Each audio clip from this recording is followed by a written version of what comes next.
বাংলাদেশের রাষ্ট্রপতির পদত্যাগ একটি গুরুতর ঘটনা। এর সাথে দেশের ভালো মন্দও জড়িত।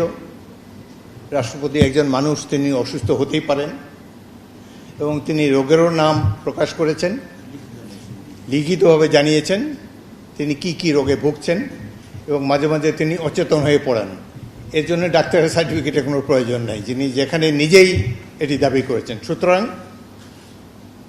আমরা আশা করি এই পদত্যাগের ফলে সকল ধোঁয়াশা পরিষ্কার হলো, কোনো ধরনের বিশৃঙ্খলা বা কোনো ধরনের বিরূপ মনোভাব কিংবা কনফিউশন যাতে এইসব ব্যাপারে না ঘটে। রাষ্ট্রপতি পদত্যাগের আগেও রাষ্ট্রপতিরা পদত্যাগ করেছেন বিভিন্ন কারণে।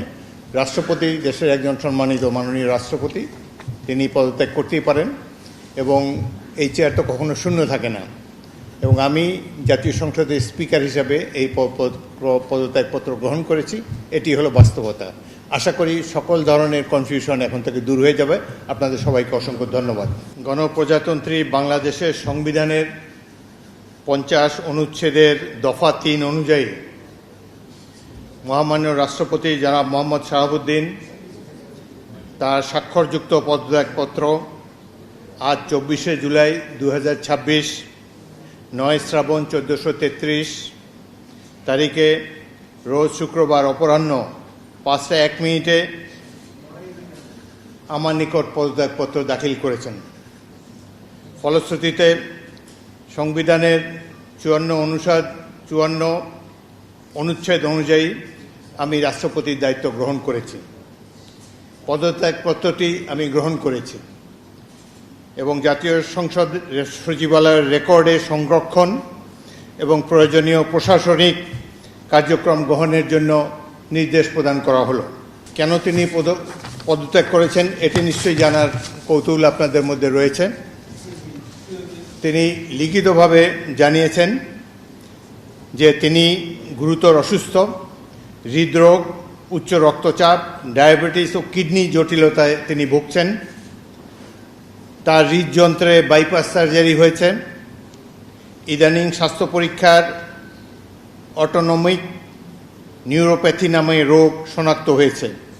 এই রোগের কারণে তিনি মাঝে মাঝে অচেতন হয়ে পড়েন। এসব রোগের প্রাদুর্ভাবে এবং শারীরিক ও মানসিক অসমর্থতার কারণে রাষ্ট্রপতির মতো গুরুত্বপূর্ণ সাংবিধানিক পদের দায়িত্ব পালন করা তার পক্ষে সম্ভব হচ্ছে না। তার দীর্ঘমেয়াদী চিকিৎসার প্রয়োজন। এই কারণেই তিনি স্বাস্থ্যগত কারণে পদত্যাগ করেছেন এবং বাংলাদেশ জাতীয় সংসদের স্পিকার হিসাবে এই পদত্যাগপত্র আমি গ্রহণ করেছি। সংবিধানে ইতিমধ্যে আপনারা জানেন, যেদিন আমি স্পিকার হিসাবে শপথ নিয়েছি সেই দিনই ভারপ্রাপ্ত রাষ্ট্রপতি হিসাবেও শপথ নিয়েছি যদি প্রয়োজন হয়।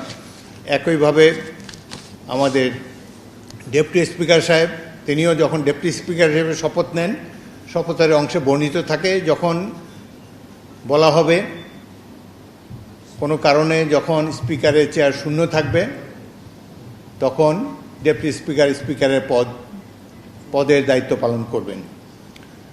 সুতরাং আজকে বাংলাদেশে নানা ধরনের কথাবার্তা আমি দুপুরে এসেই শুনছি।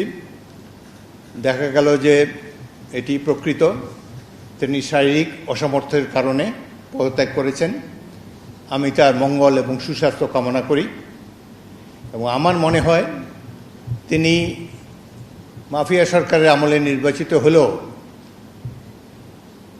বর্তমানে জনগণের ভোটে যে সরকার নির্বাচিত হয়েছে তার প্রতি তিনি সমর্থন এবং শ্রদ্ধা প্রকাশ করেছেন সবসময়। আমি তার মঙ্গল কামনা করি। আপনাদের সবাইকে ধন্যবাদ।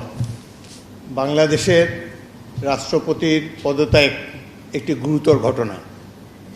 এর সাথে দেশের ভালো মন্দও জড়িত।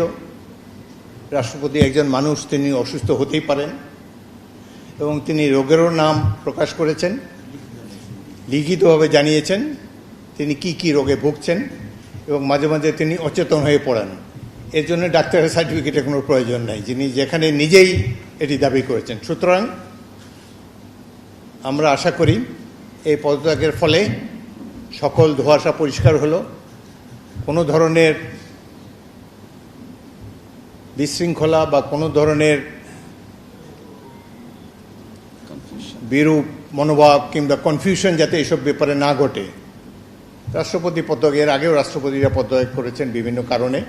রাষ্ট্রপতি দেশের একজন সম্মানিত মাননীয় রাষ্ট্রপতি, তিনি পদত্যাগ করতেই পারেন এবং এই চেয়ার তো কখনো শূন্য থাকে না। এবং আমি জাতীয় সংসদের স্পিকার হিসাবে এই পদত্যাগপত্র গ্রহণ করেছি, এটি হলো বাস্তবতা। আশা করি সকল ধরনের কনফিউশন এখন থেকে দূর হয়ে যাবে। আপনাদের সবাইকে অসংখ্য ধন্যবাদ। এই ধরনের প্রশ্ন করবেন না ভাই, কোনো কনফিউশন ক্রিয়েট করবেন না। দেখেন, এক minute please listen to me. আপনারা আমাকে স্পিকার হিসাবেও দেখেছেন, এর আগেও 40 বছর ধরে রাজনীতি করছি, আমি সরাসরি কথা বলতে অভ্যস্ত। সুতরাং কনস্ট্রাকটিভ কথা বলা ভালো। আমি তো প্রশংসাই করলাম তার। তিনি রিজাইন করেছেন স্বাস্থ্যগত কারণে, কি রোগের কথা তিনি বলেছেন, কিভাবে তিনি আমাদের কাছে দিয়ে সেটাই জেনেছি। এটার মধ্যে তো আর অন্য কোনো কিছু নেই।